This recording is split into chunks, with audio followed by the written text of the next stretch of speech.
हर साल खालसा पंथ इस दिन ਨੂੰ ਸ਼ਹੀਦਾਂ ਨੂੰ याद करता है तो बड़ा सारे खालसा पंथ ਨੂੰ ही दुख है।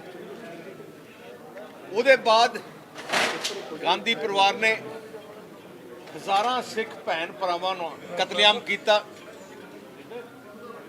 इन्ना बुरा दौर अपनी कौम ते उदों उन्होंने हमले कर करके कांग्रेस ने कई अपने नौजवान भावुक हो गए। उन्होंने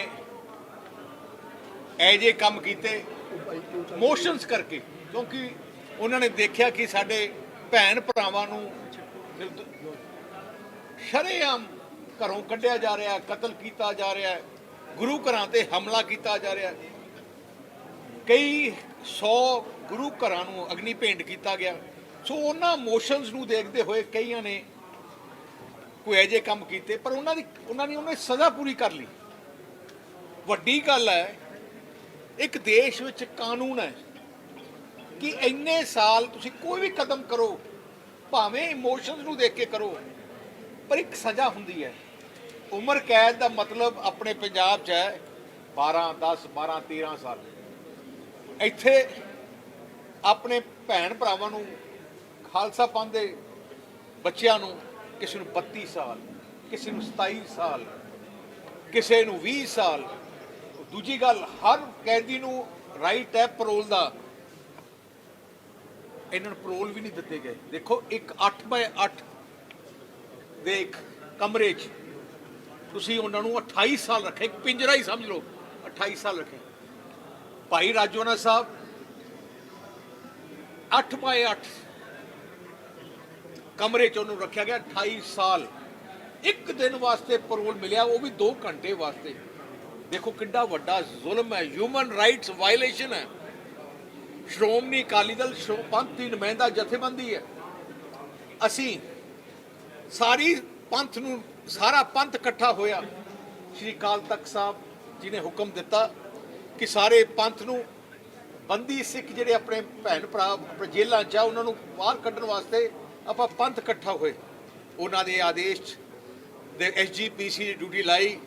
असी सारे इकट्ठे हुए, एक झंडे थले, एक मकसद दे थले इकट्ठे हुए कि बंदी सिख भरावां नूं असी जेलों चों छुड़ाउणा है।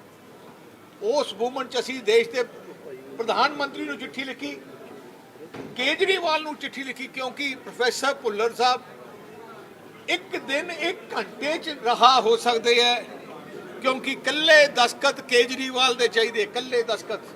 थल्लों भी सारी सरकार के अफसरां ने लिख दिता कि इन्हों रिहा किया जाए, पर वो दस्तखत नहीं कर रहे। 7 महीने हो गए हैं। सो मैं कौम ने सारे ने बेनतियां कीतियां सी कि आप सारे एक झंडे थले इकट्ठे होइए, एक सुनेहा भेजिए सेंटर की सरकारां नूं कि पंजाब सिख कौम की चाहुंदी है। तुसीं याद हो गए 99 मान सिमरनजीत सिंह मान जेल सी, उन्होंने छुड़ाउण वास्ते सिख पंथ इकट्ठा होया तो उन्होंने जिताया। जो जित गए तो उन्होंने रिहा किया गया। इस करके भाई राजोआना साहब अगवाई कर रहे हैं उन्होंने सारे बंदी सिख परिवारों की, जिन्हों ने इन्ने साल जेलों च कट्टी है। सो मैं अज सारी कौम नूं पंथ नूं आई बेनती करना चाहना, साडे कोई फर्क होणगे, सियासी साडे डिफरेंस होणगे, पर इस इशू ते इस मुद्दे ते आपां सारे इकट्ठे होइए, भैन कमलजीत राजोआना जी नूं आपां जिताइए, एक सेंट पार्लीमेंट भेज के एक सुनेहा दईए कि कौम साडे जिहड़े योद्धे है, जिहड़े इन्ने साल सफ़र कर चुके हैं, वो जेलों च बाहर आउण। बादल साहब एक रात पहला सिमरनजीत सिंह मान नाल मीटिंग चल रही है अकाली दल बादल की, अगले दिन राजोआना मैडम आ गए ने जी, की मतलब? असी सिंह साहब श्री अकाल तख्त साहब के जथेदार ते सारे ने अपील की कि बंदी सिख परिवारों चों जे कोई परिवारों चों कोई उन्हों का कोई बच्चा या भैन या कोई खड़ा हो जाए, एक मैसेज आता है। तो असी मैनू बड़ी खुशी है कि संत समाज निहंग सिंह जथेबंदियां सारिਆਂ ने अपील की कि बंदी सिख परिवारों चों कोई ना कोई खड़ा होए। ਉਹਨਾਂ ਸਾਰਿਆਂ ਦੀ ਅਪੀਲ ਮੰਨਦੇ ਹੋਏ ਅਸੀਂ ਪਾਰਟੀ ਨੇ ਬੇਨਤੀ ਕੀਤੀ ਮਾਨ ਸਾਹਿਬ ਨੂੰ। ਮੈਂ ਆਪ ਗਿਆ ਉਹਨਾਂ ਦੇ ਘਰੇ, ਮੈਂ ਕਿਹਾ ਮਾਨ ਸਾਹਿਬ ਆਹ ਸਮਾਂ ਸਿਆਸੀ ਲੜਾਈ ਲੜਨ ਦਾ ਨਹੀਂ ਹੈ। ਸਿਆਸੀ ਲੜਾਈ ਆਪਾਂ ਪਹਿਲੇ ਵੀ ਲੜੀ ਹੈ, 1.5 ਸਾਲ ਬਾਅਦ ਵੀ ਲੜ ਲਾਂਗੇ। 1.5 ਸਾਲ ਬਾਅਦ ਪਾਰਲੀਮੈਂਟ ਦੇ ਇਲੈਕਸ਼ਨ ਹੋਣੇ ਆ। ਅਸੀਂ ਐਵੇਂ ਹੀ ਕਰਦੇ ਹਾਂ, ਅਸੀਂ ਤੁਹਾਨੂੰ 1.5 ਸਾਲ ਬਾਅਦ ਅਸੀਂ ਤੁਹਾਨੂੰ ਪੂਰੀ ਸਪੋਰਟ ਕਰਾਂਗੇ। ਪਰ ਐਕਤੀ ਕਿਉਂਕਿ ਆ ਆਪਣੀ ਕੌਮ ਦਾ ਮਸਲਾ ਹੈ, ਬੰਦੀ ਸਿੱਖ ਪਰਿਵਾਰਾਂ ਨੂੰ ਛੁਡਾਉਣ ਦਾ ਮਸਲਾ ਹੈ। ਮਾਨ ਸਾਹਿਬ ਤੁਸੀਂ ਸਾਡੇ ਨਾਲ ਰਲ ਕੇ ਕੋਈ ਵੀ ਚੁਣ ਲਓ, ਕਿਸੇ ਨੂੰ ਵੀ ਚੁਣ ਲਓ ਪਰਿਵਾਰਾਂ ਚੋਂ, ਪਰ ਉਹ ਆਪਣੇ ਜਿੱਦ ਤੇ ਅੜੇ ਕਿ ਮੈਂ ਤਾਂ ਲੜਨਾ ਹੀ ਲੜਨਾ ਹੈ। ਦੇਖੋ ਚਰਚਾ ਸੀ ਸਾਈਨ ਨੂੰ ਲੈ ਕੇ ਚਰਚਾ ਸੀ ਜੀ, ਪਾਰਟੀ ਦੇ ਚਿੰਨ੍ਹ ਨੂੰ ਲੈ ਕੇ ਕੋਈ ਪਾਰਟੀ ਦੇ ਚਿੰਨ੍ਹ ਨੂੰ ਲੈ ਕੇ ਚਰਚਾ ਨਹੀਂ ਸੀ। ਅਸੀਂ ਆਈ ਕਿਹਾ ਸੀ, ਅਪੀਲ ਕੀਤੀ ਸੀ ਕਿ ਬੰਦੀ ਸਿੱਖ ਪਰਿਵਾਰਾਂ ਤੋਂ, ਕਿਉਂਕਿ ਅਕਾਲ ਤਖਤ ਸਾਹਿਬ ਦੇ ਜਥੇਦਾਰ, ਸੰਤ ਸਮਾਜ, ਨਿਹੰਗ ਸਿੰਘ ਜਥੇਬੰਦੀਆਂ, ਸਾਰੀ ਸੰਪਰਦਾ ਜਿਹੜੀਆਂ ਸੀ ਤੇ ਜਿਹੜੀਆਂ ਬੰਦੀ ਸਿੱਖ ਸੰਘਰਸ਼ ਮੋਰਚਾ ਹੈ, ਸਾਰਿਆਂ ਨੇ ਕਿਹਾ ਸੀ ਆਪਾਂ ਭਾਵੇਂ ਕਾਮਨ ਕੈਂਡੀਡੇਟ ਹੋਏ ਕੁਛ ਹੋਏ, ਅਸੀਂ ਵੀ ਤਿਆਰ ਸੀ ਕਾਮਨ ਕੈਂਡੀਡੇਟ ਦੇ।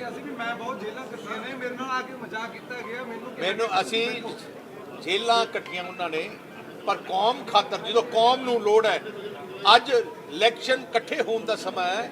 ਆਪਾਂ ਇੱਕ ਦੂਜੇ, ਅਸੀਂ ਕਿਹਾ ਸੀ ਉਹਨਾਂ ਨੂੰ, ਅਸੀਂ ਕਿਹਾ ਸੀ ਜੀ ਐਕਤੀ ਇਕੱਲਾ 1.5 ਸਾਲ ਦਾ ਇਲੈਕਸ਼ਨ ਹੈ, 1.5 ਸਾਲ ਬਾਅਦ ਪਾਰਲੀਮੈਂਟ ਇਲੈਕਸ਼ਨ ਹੋਣਾ ਹੈ।